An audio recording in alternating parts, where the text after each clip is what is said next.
As you've no doubt heard, and as most people in Britain no doubt know, in Glasgow we have two very famous football teams, Rangers and Celtic. Right, hooray, boo, hooray, give us a shout when you're finished, right? So, and never the twain shall meet. And when they're playing, the supporters of Celtic go to one end and the supporters of Rangers go to the other end, and they shout at each other for 90 minutes and then they all go home. Now, it can be quite heavy, right enough. Hey, you nonce, I've something at you, fiend. So, and it's very heavy and very good. Don't butt in, that's what bad boys do. Now, this is a story about a wee Glasgow man who made the mistake of his life and went to the wrong end. Right? He was a wee bit drunkish, but he sobered up rapid when he discovered what had happened. And it was too late, he was too deep into the crowd. And he was surrounded by giant supporters of the opposition.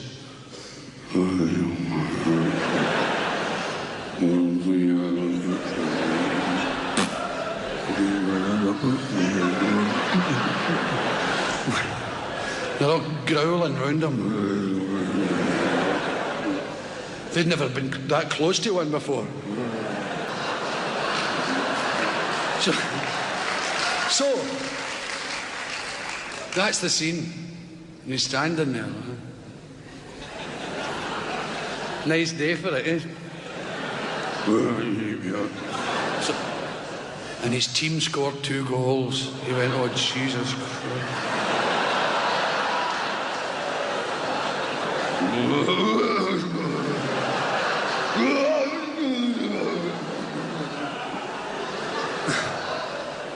And eventually one of them spoke to him.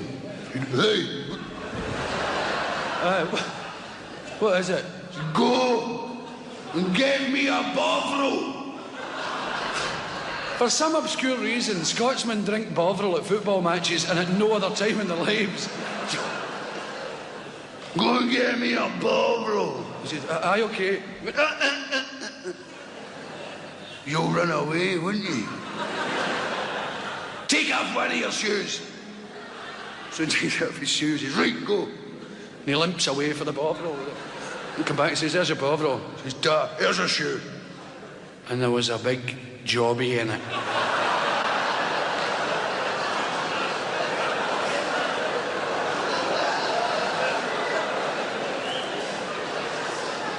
Put it on.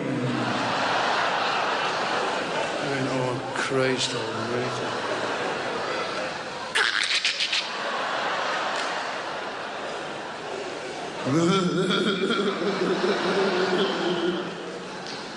His team scored another 2. Oh. Eventually another one spoke to him. Hey, go and give me a Bovril now. And leave your other shoe. So, shoe off, and he's limping away with one shoe full of it and stomping. They came back, here's a Bovril. Here's your other shoe. Same again. Put it on. So he's standing there. There's a big space all around him. Jesus Christ. He's in abject misery. There's flies or... And you can see his mates at the other end going, hello, we are the champions. And eventually, to his great relief, the game ended. He said, right, on your way. Right, all right. So he waited till most of the crowd were away, and he sort of squidged out of the ground. He was going down the street, keeping close to the wall. Now, there's dogs following him. And he came upon a television crew for the BBC, the camera, the whole works. Guy with a sheepskin jacket and a bonnet. Hello. Excuse me, sir. Can I have a wee word in your ear and that? He says, look, we've been interviewing people here for a television about football violence. Can you just come a bit closer here, sir? Oh, no, Christ, a second thoughts. I have a smell about here.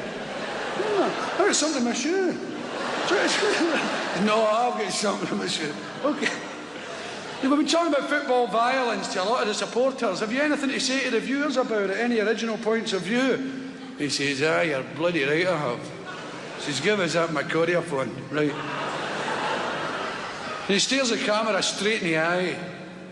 He says, in my sincere opinion, football violence in this country will never end. Not as long as they are shitting in our shoes and we are pissing in their bothrel.